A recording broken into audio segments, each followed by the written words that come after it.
Going back to my rather long recording, I didn't quite properly finish the point about surrealism and kind of how it's used and in the kind of also the greater context of psychological politics. But yeah, so I mean, and this I think is in what I have called the kangaroo court of that Australian Q and A show, which is just one way to just kind of to put a vague label on the arena in which you're allowing for the surrealism essentially to I mean, I imagine that's why those particular people went onto that particular format of show, which is why Jordan Peterson looks out of place in that arena, because it is essentially a kind of it's a caged, it's a sort of it's an unfair scenario in that it lends too much leeway and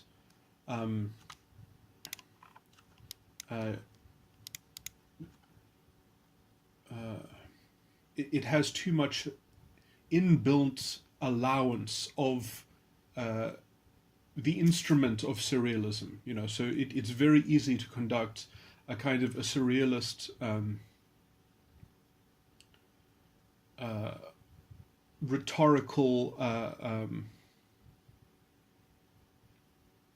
stratagem, and you can see all elements of that at play in this Australian Q and A program.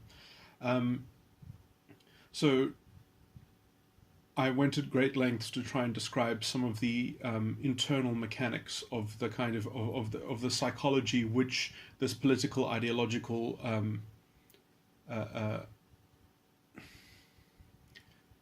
group position is predicated on. I mean, there are lots of ways that I have described this in shorthand. It's a kind of it's a political vehicle of a kind of borderline personality disorder. Is another way of just kind of giving somewhat of a shorthand as to what is going on, in that if you create a group of people that agree with each other enough and that hold enough, let's say, cultural power, in that they can have the vestments of authority, that they can have the badge of authority, that enough intellectuals agree with them, enough academics have they just create a kind of a superficial environment. And if you don't buy into that, if you don't already agree with them, if the premise of their complaints and the premise of their position, then effectively what they will do is they will create a lot of confusion and surrealism, effectively to wear you down through attrition, in that they won't even combat your position directly. They will indirectly essentially malign you. They will reposition your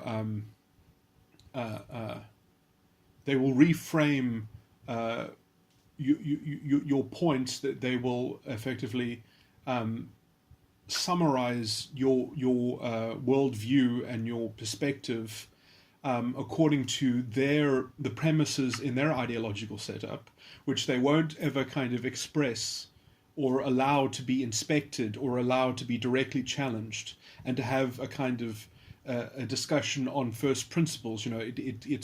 It's got this veneer of intellectualism, but it's very philosophically loose, and generally they conflate their obsession with like the problem on the ground, in that it's such a simple and manifestly evil problem that they're trying to eradicate, that it should be simple, that everyone should just get on board and get woven into their sympathetic reality, that, as if that model offers any kind of solution through some kind of collective structural redress of what they label structural oppression and structural problems. I mean, obviously there are huge problems with that, because it requires an overemphasis on kind of dicta and rules, and which in a sense it's so abstract from the actual problems as they manifest on the ground, that their solutions only work in as much as people identify with their, so it has this inherent and inbuilt self-antagonism, essentially, that it can't get away from. And that is part of what is happening in the surrealism, is that they are trying to lay the grounds for ostensibly looking reasonable and looking like they are willing to sort of meet somebody else halfway, or they're looking to understand, or they're they're essentially, I mean, there are different levels of this surrealism, and there are different degrees and gradations, but so there is the one where you say something that is obviously meant to goad the other person or provoke them, and then as soon as you've got them putting forward any kind of emotional defense or emotional reaction, then they've got you, because then in a sense it's tit for tat, and therefore that's their excuse for being able to be sanctimonious. And then they've I mean, they might not convince you, but they'll convince the audience, or that's what they'll seek to do, that they have rightfully been able to incept you into their sympathetic matrix. And then, because you are calling on that same kind of proposition in your own right, in terms of how you've been treated in the discourse, they are allowed to do that for a collective, because you were essentially emotionally modeling the level of their ideological claim. They're just doing it what they would profess in a stronger way, because they're doing it they're not doing it in their own right. They're doing it for a kind of a third party, or at least even if they belong to that group themselves, it is they're indirectly representing the idealism of justice or symbolic justice for that group. And so generally that's how they get in through the back door, as it were, because they essentially lay down the accusation that your position is representative of some kind of hegemonic structural or social power. And so as soon as they can get you to exhibit what their whole ideology is a reaction to, I mean, like they are reactionary. I mean, I've said it blatantly before that these are fascistic values, and they are fascistic mind prisons, and they have the only thing that holds them back essentially is have they got consensus in terms of some kind of dogma over a stable scapegoat. If they cannot stabilize the scapegoat, they cannot stabilize the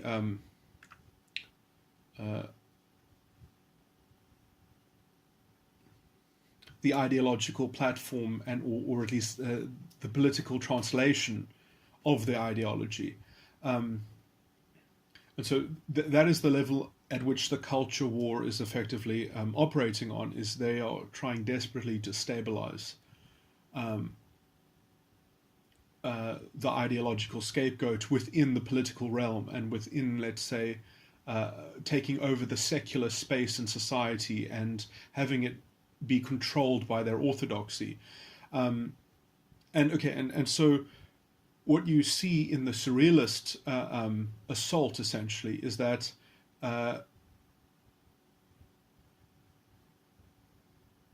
the surrealism comes from there being a mismatch in operation, in that other people, let's say, are operating in reality, and they are operating with their sympathetic reality, to use my loose jargon,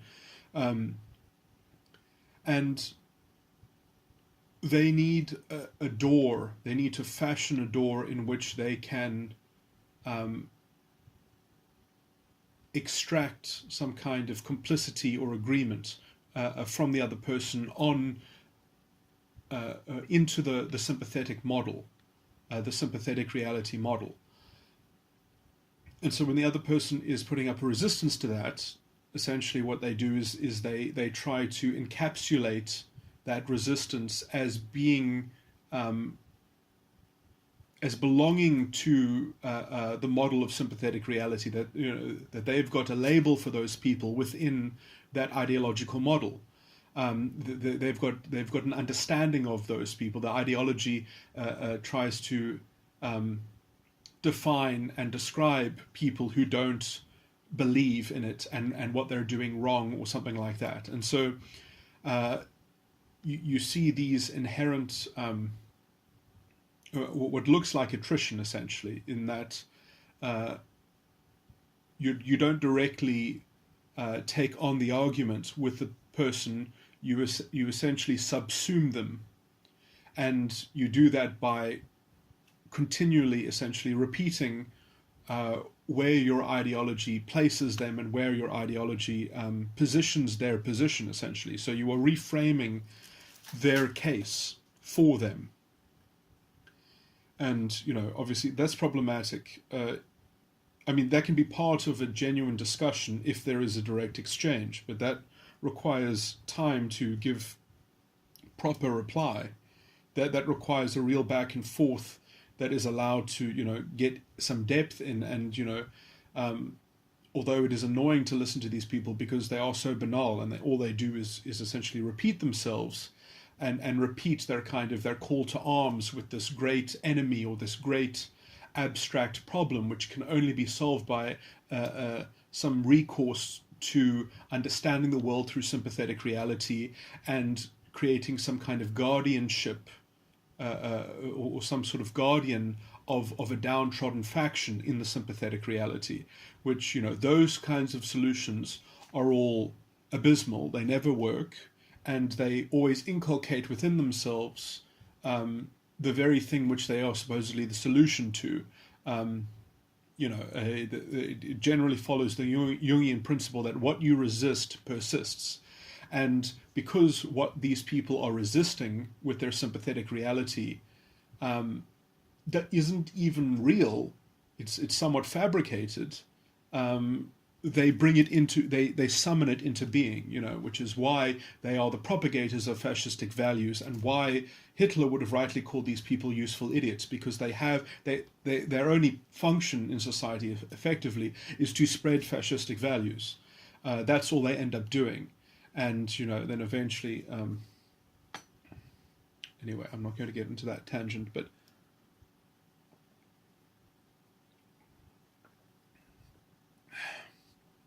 I'm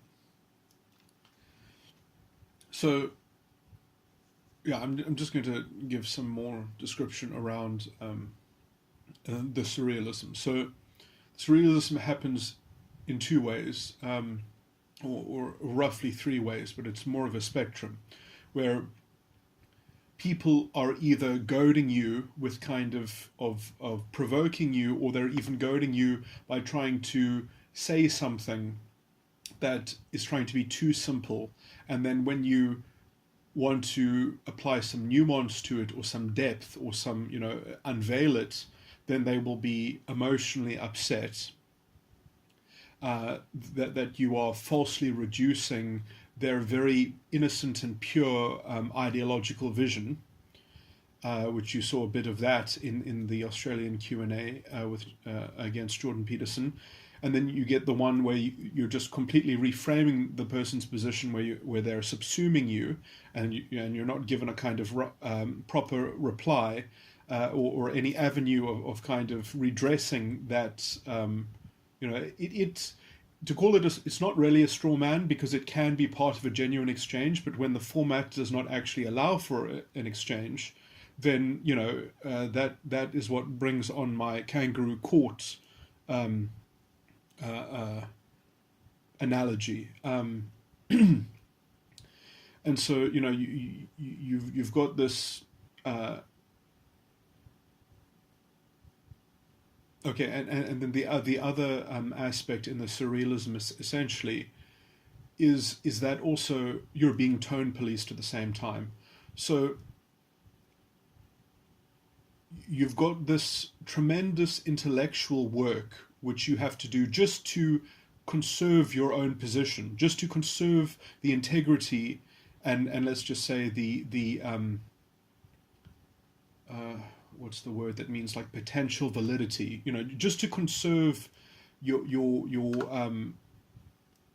just to conserve the viability of your position, you have to jump through all these hurdles, which while you're expected to jump through them, you have to beg for the time in which to actually express a proper reply, and while being interrupted, and also while being insulted, and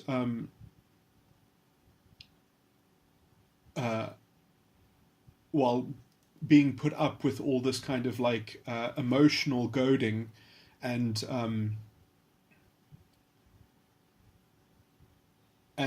if you don't do it in a calm way, if you don't do it in a way in which you seem tolerant, or then they've got you on the hook essentially for, which is part of their one of the core tenets of insulating their specious intellectualism is that you're a hypocrite, and that you actually cannot have your position without being a hypocrite, and that's why we all just have to plug ourselves into the sympathetic reality matrix. And so not only do you have to do this impossible amount of work, which they will, it doesn't have to be work, but that is part of how they construct their reality out of the sympathetic. Their sympathetic reality means that this is the extra work that they'll put other people for. This is why they destabilize liberal politics and liberal democracy. This is how they destabilize democratic societies and force them eventually to have to develop fascistic values just to get any sort of progress in terms of business or something like that. When I say business, I mean that in the general sense of just being able to complete tasks and things like that, because they sludge up things so much that is effectively the only thing that they will give a free pass to, or that they will is some kind of intrinsic paternalism, where someone is saying, no, I'm the guardian of this faction, give me room to work. That is the only sort of thing, that we need someone to come in and to put down rules that will safeguard the right factions. And when someone engages politics in that dimension, someone who's offering that form of stability that's based on sympathy, that is the only thing that sort of that they will allow political room for. And anything else, they essentially use these forms of attrition and surrealism to destabilize, and to create a kind of a whole gambit of specious accusations, which is very hard to surmount. I mean, you could surmount it, but you would have to, let's say, in some technical way, by basically being very curt, by being very blunt, and by having to almost add, there was a lot more that I would respond to that with, but this format does not allow it. Please look up this video. It goes into this particular argument at great depth. You're making an intellectually counterfeit position. You have to say all these things, and then they'll say, well, you're not respecting the format of the show. You're not playing by the rules. So if you were to technically do that, then you would be a brute. You would be libeled, essentially. and in some sense, perhaps even validly so, because you allowed yourself to be sullied by engaging in that format to begin with, as it were, because, as I've already said, that this ideology, this ideological corruption and poison, earned its worth by being able to rule over the kind of the shallow talking points and the maligning and the intellectual reframing that can be done in short bursts and one-liners and these kind of these short take-homes,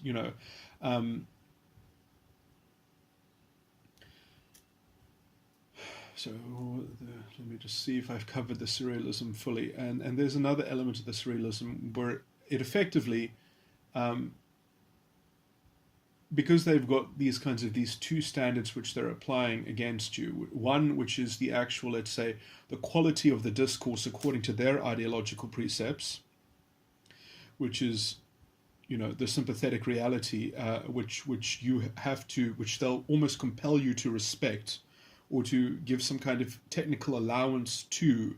You can't, just go right for it. You can't directly critique it or talk about it. You have to let them, they have to allow you to talk about it. But, the idea that you'll ever get to that level of talking about how they construct their political position from a first principles point of view is, is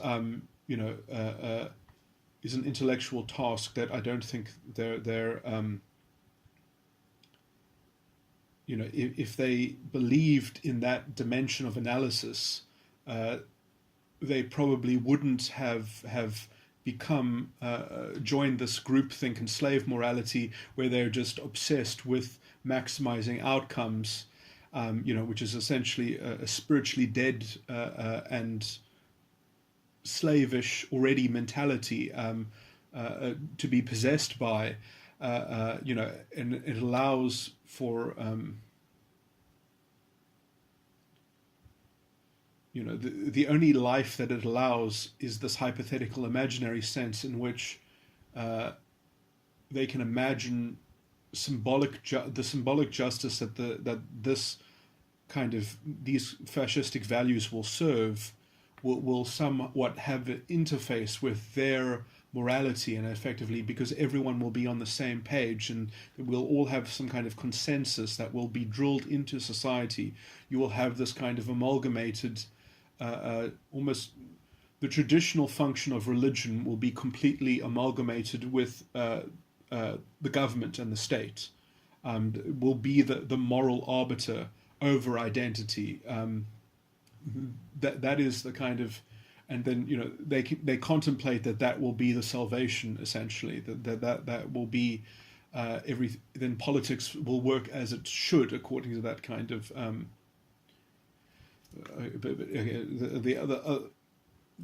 The point, the last point about surrealism is that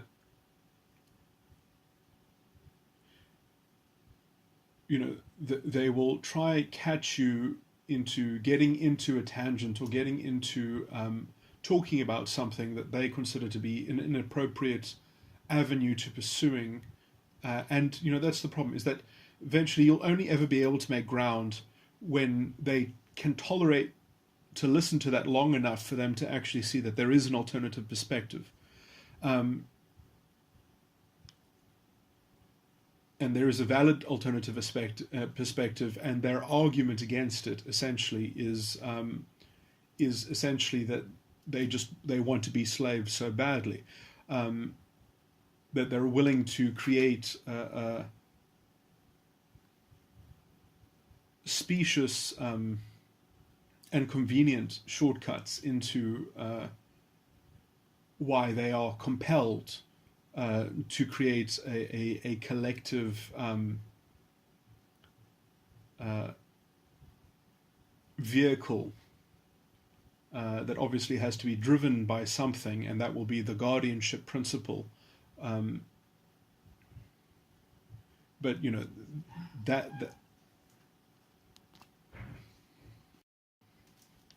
the reason why I keep on going back to the guardianship principle when I'm trying to explain this element of surrealism is that effectively they are trying to create the space in which hopefully you hang yourself, and you hang yourself in a kind of comparison to a juxtaposition to fulfilling that guardianship role. And they're like, well, your vision and your plan does not have the built-in stability or guarantee that is offered by the guardianship principle. And so, the guardianship principle, obviously, if we had a guardian in society, then we would have someone that had the duty and the obligation to provide the solution. Whereas you're not giving us, let's say, a cohesive, reliable alternative to the guardian. You are allowing for individual impact to occur. And so, I mean, what also they don't understand, almost fundamentally and ideologically, is that the whole kind of guardianship thing is what continues the plutocratic element within society. It's what, in fact, it just shows you how the so-called revolutionary tendency is generally always in sympathy with the elites in society.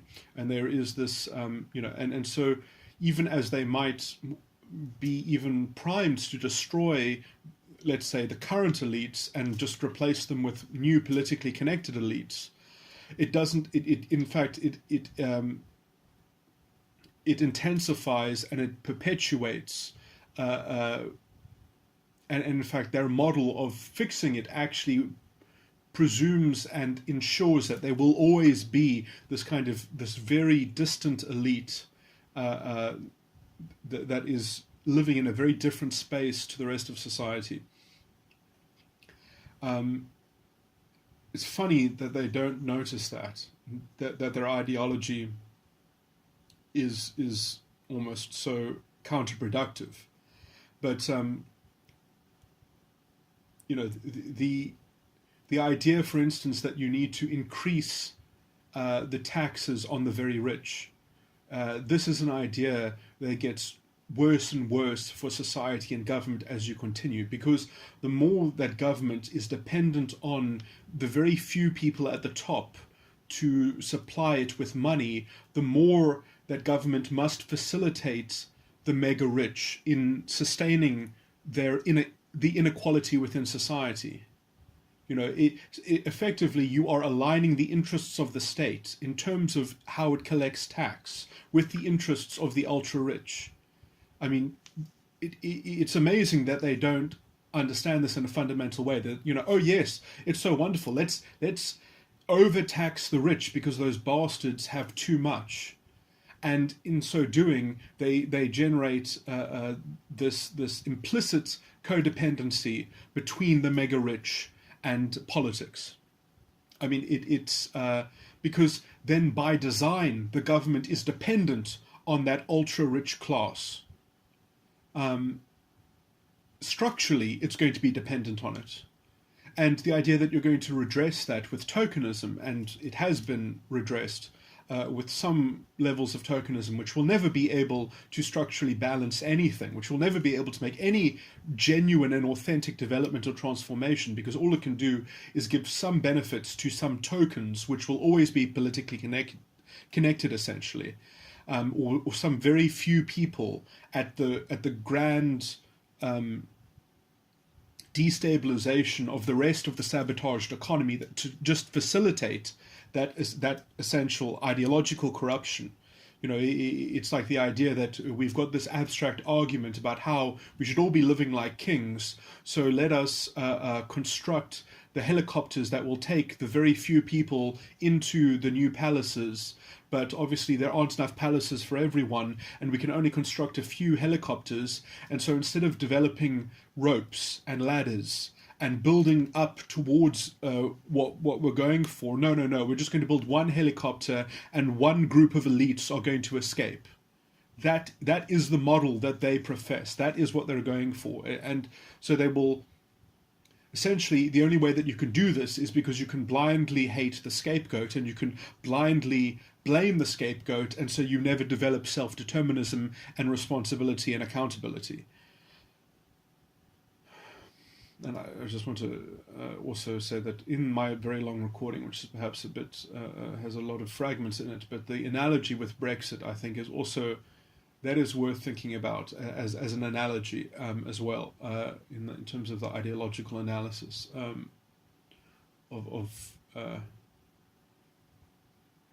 okay, but anyway, so the point is that the surrealism is, let's say, the pressure that they are putting to you, this guardianship role, and they are comparing what you're saying to, let's say, the facility offered by the guardian, and so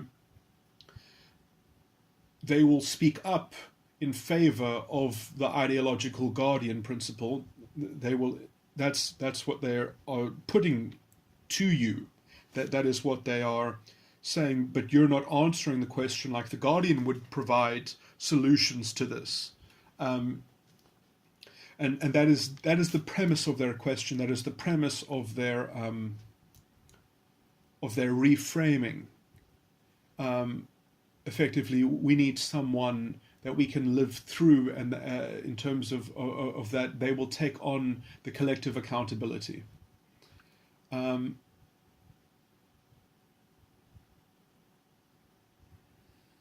Obviously,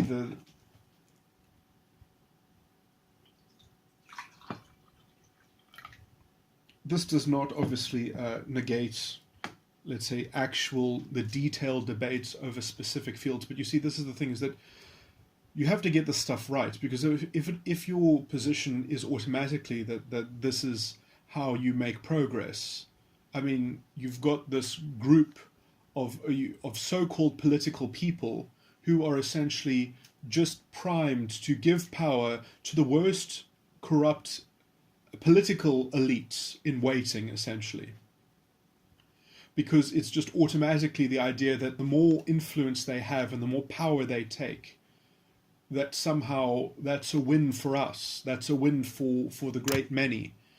And it's that kind of groupthink and prejudice which is essentially why we have corrupt politics. I mean, if you want to understand why politics has been broken for so long, you just look at the so-called liberals and you look at the non-think and the fascistic values which move them, into what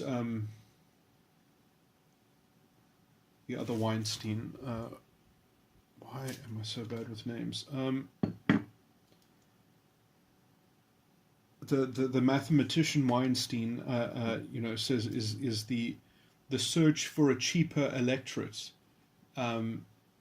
Is not selling them class issues, but selling them identity, essentially. That vote for your identity, and we will respect your identity. It's much cheaper than actually dealing with real issues, which you really almost have to take on a case-by-case basis, and it's not just some kind of formulaic solution.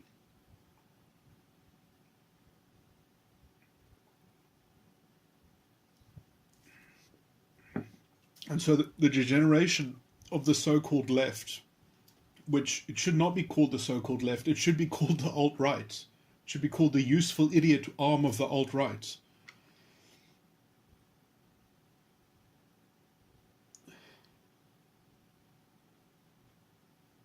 I mean, which is quite funny, because they complain and label people the alt-right, so that essentially people become immune and they don't even think to compare their positions with the real alt-right and the historical alt-right.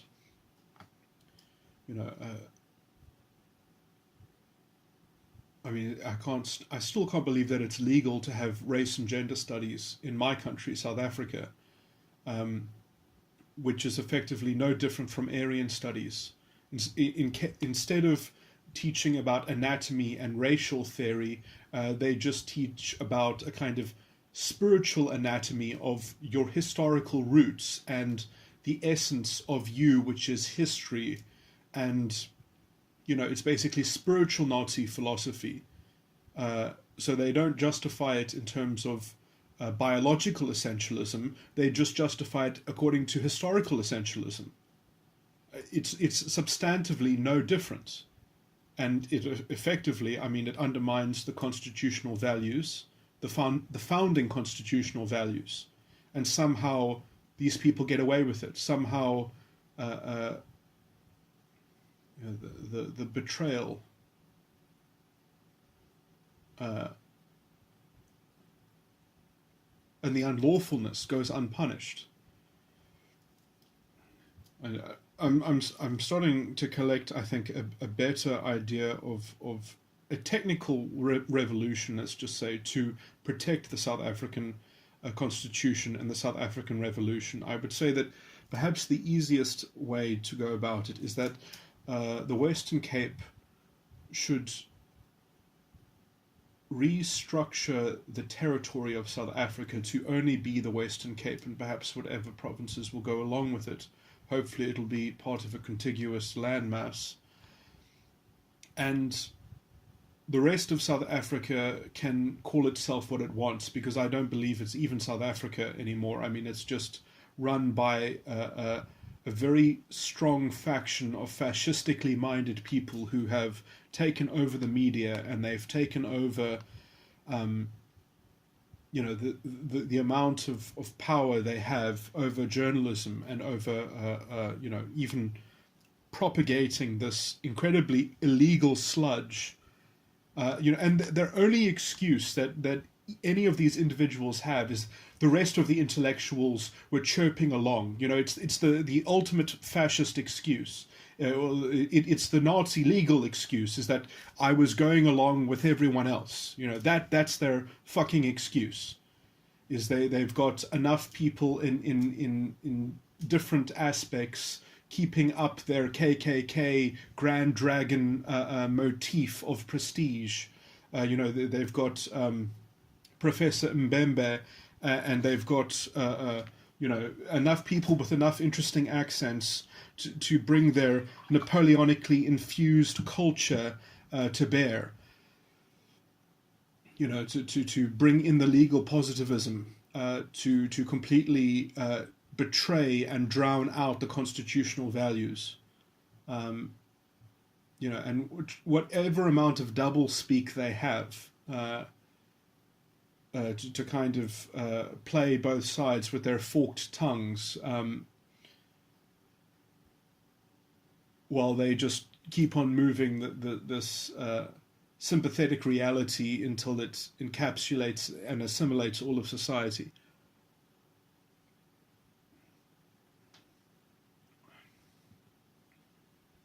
I wish the president were a more consistent advocate.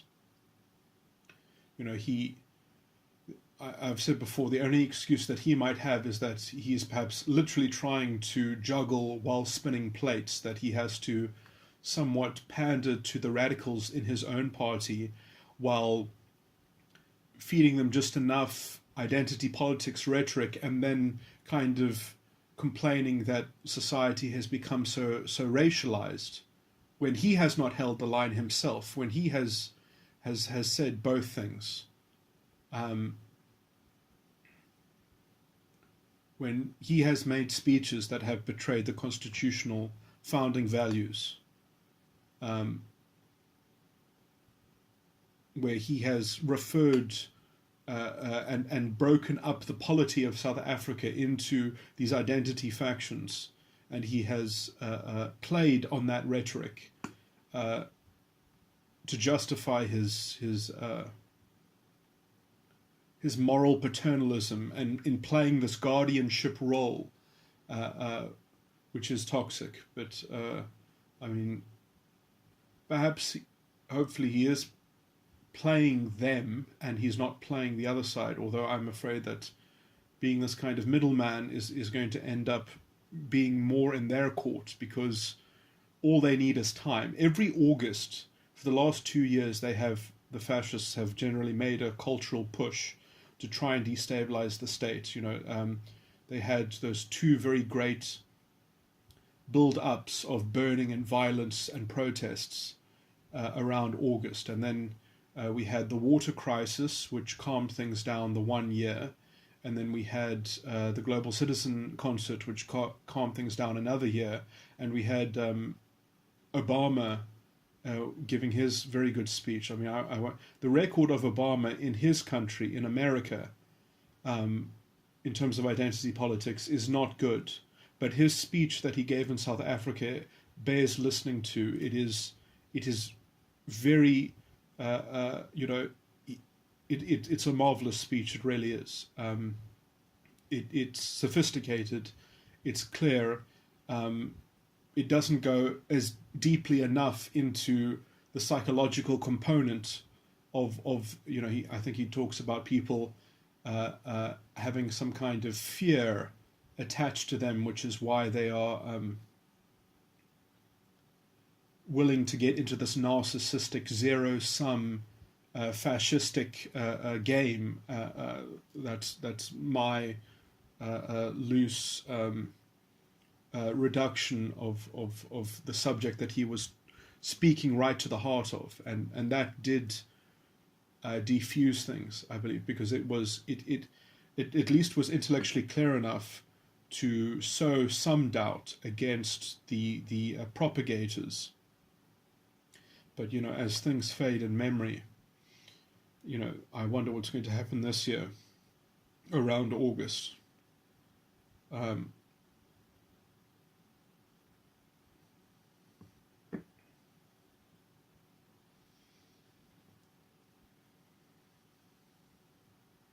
Because at some point, if they're not morally challenged, and if they're not debunked, and people eventually they get beaten down, they get fatigued by the fascistic culture.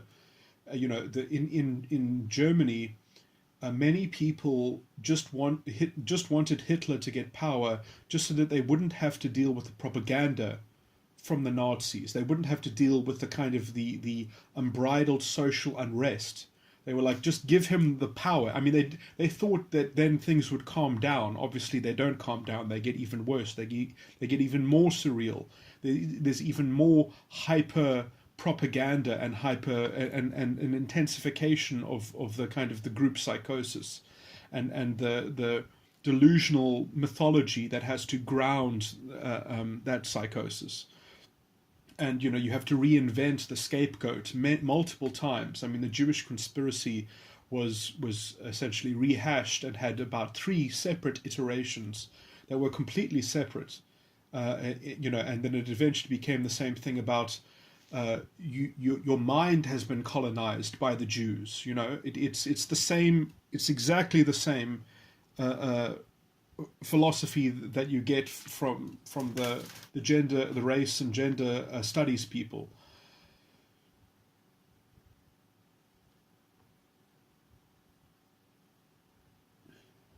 I mean, and then obviously, because then it's a police state, there's nothing holding. It has to let itself hopefully be conquered, because it's so shallow and unstable. On some level, I do think that perhaps Hitler was trying to unravel his own regime, because perhaps from the psychologists that were part of the cultural faction, I think they got to the understanding that you cannot perpetuate a human society on that basis, on that group psychosis, that effectively I mean, to use perhaps a word in their own Nazi vocabulary, it's dysgenic.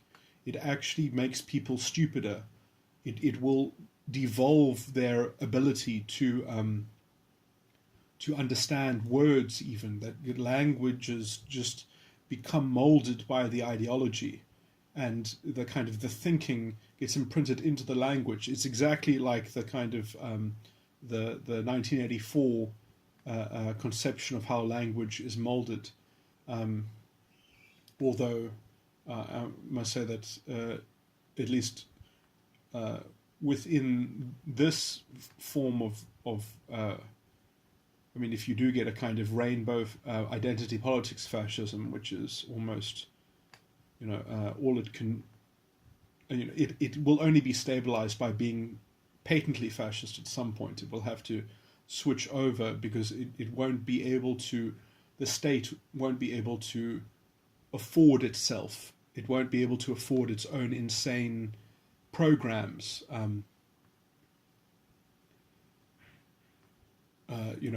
Effectively, you cannot have a society governed by identity politics with more than one identity within your border. In fact, as soon as you get into that position, you breed such a toxic identity consciousness that people will want to segregate, that people will want to divide and live separately. People will insist on self-segregating because it will be impossible to relate to other people as a representative of a whole faction, that you have to have imprinted their particular interpretation and mythology. And obviously each individual is cannot have a canon like that, cannot, it forces you to categorize and classify people as according to some kind of symbolic justice. And so how do you ever pay symbolic justice to an individual that's in front of you? It cannot be done. And if it is done or not done, either way, it creates toxic identity consciousness. So all it does effectively is propagate itself like a mind virus. That's all it does do. And it allows the worst people to have the opportunity, essentially, to bully people. It allows narcissists effectively to make life hell for other people. And and it's those are the people that people need to be protected from, and this ideology gives too much power to those types of people. And so they are what precipitate that you must have some kind of segregation. You must have because the culture is too brittle, because it's not human enough to be able to understand the complexity that there are bad people of all colors. It cannot actually handle that reality. That simple fact it has no place in the identity politics sympathetic reality. And so it's so unwieldy, abstract, and impractical. And anything that it tries to do, it will fail. It will undermine itself. It will create a worsening situation. It doesn't make things better. It makes things worse. And it makes things more unequal, but it sabotages in a very corrosive way authentic, functioning organizational structure. It basically diminishes the efficacy of everything. It makes everything less effective. And the only way to get on board with that is by developing a more toxic identity consciousness. And so it forces people to join its groupthink. And it does this in subtle ways all the time, and all the way of doing this, it diminishes intelligence. It holds people back because they have to believe in this very simplistic, symbolic characterization of reducing life into a caricature. And so it is doomed, and so and so if the idea is that when it dooms itself, what will people do? Will people say, well, we know that this isn't the way, but now we've been taught through experience, and we've been applying these principles which are intrinsically fascistic. What shall we do now? Shall we actually become non-racialists and believe in the real and original constitution of the new South Africa? Or will we just react further and just say, well, let's just be blatantly racist now? we essentially already have been blatantly racist, but now let's, instead of saying, all you're essentially doing is changing the goal, where it was, you're not even changing the thought process. You're just, as a social justice warrior, you just have a different end state, whereas before everyone will be equal, now everyone will be separate and equal. So they'll just change it, they'll just insert one extra word, let's just be separate and equal, instead of let's be equal. They'll say, look, we have failed at let's be equal. So now, because we cannot be equal in outcome, it's too costly for the state, it's too unwieldy, it's too dehumanizing, so let's be separate and equal. That will be the last thing that they do. And in fact, already actually in a lot of their thinking, they even say let's be separate and equal, because there's so much conflation and incoherence within their own ideological prescription that is the only way that you actually get any kind of functional policy on the ground that doesn't obviously corrode. You can only get away with their let's be equal spiel if you can effectively have someone that you can parasite off of, or someone who you can vilify or scapegoat to pay for the let's be equal, someone who should rightly deserve to be punished in order to provide the extra freedom for other people to be equal, to be administered by whatever arbitration that they've set up through their kangaroo court of their identity politics. And so when that becomes too costly or impractical, then they'll either have to destroy the scapegoats, they'll have to kill it in order to have a kind of, because there must be, as much justice as needed, there must be some guilt to go around for it. And so you have to pay for the radicalization ideologically through overt acts of violence.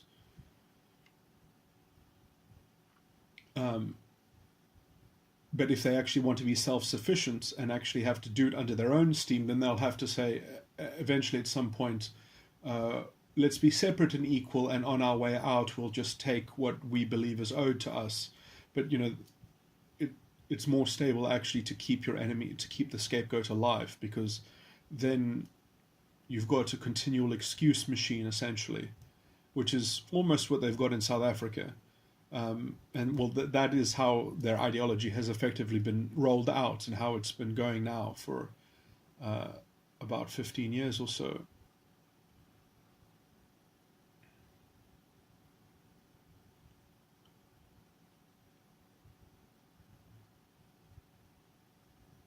This has been the rationalization. Okay, I guess I'm going to stop this recording.